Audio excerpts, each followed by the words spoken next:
যুক্তরাষ্ট্রের বিপক্ষে প্রথম টি-20 ম্যাচে 5 উইকেটের ব্যবধানে হেরেছিল টাইগাররা।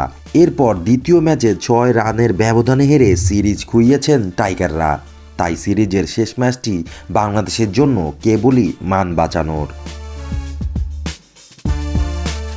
আজ শনিবার যুক্তরাষ্ট্রের হিউস্টনে প্রেইরি ভিউ কমপ্লেক্সে সিরিজের তৃতীয় ও শেষ টি-20তে মুখোমুখি হবে দুই দল। ম্যাচটি শুরু হবে বাংলাদেশ সময় রাত 9টায়। তুলনামূলক খর্বশক্তির দলের বিপক্ষে টানা হারের চারদিকেই সমালোচনা হচ্ছে বাংলাদেশ দলকে নিয়ে। অবশ্য সিরিজ হারের পর সাকিব আল হাসান জানান যথেষ্ট প্রস্তুতি নিতে না পারার কারণে সেরাটা দিতে পারছে না ক্রিকেটাররা। তার মতে এখানকার উইকেট সম্পর্কেও যথেষ্ট ধারণা নেই বাংলাদেশি ক্রিকেটারদের।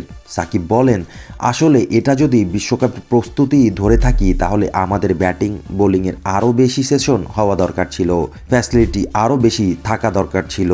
এগুলোর কিছুই আমরা পাইনি। একদিন প্রপার নেট সেশন হয়েছে যেখানে ব্যাটাররা পুরোপুরি সুযোগ পায়নি। এখানে দুই দিকেরই ব্যর্থতা আছে। সাকিব আরও বলেন, একদিন বৃষ্টির জন্য পারিনি। এখানে 4টা মাঠ আছে, আমরা 3টা পিচে ব্যাট করতে পেরেছি। এই জিনিসগুলো আরও বেটার হতে পারত। সাকিব জানালেন, কোনো দলকে হালকাভাবে করে নেওয়ার কিছুই নেই। টি-20তে সব দলই সমান।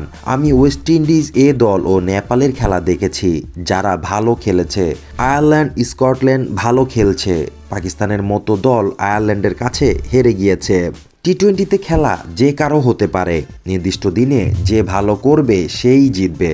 এখানে কোনো কিছু হালকাভাবে নেওয়ার সুযোগ নেই। 1 থেকে 2 ওভারেই খেলা ঘুরে যায়। এখানে সবসময় এখানে চ্যালেঞ্জ মোকাবেলা করতে হবে আপনাকে।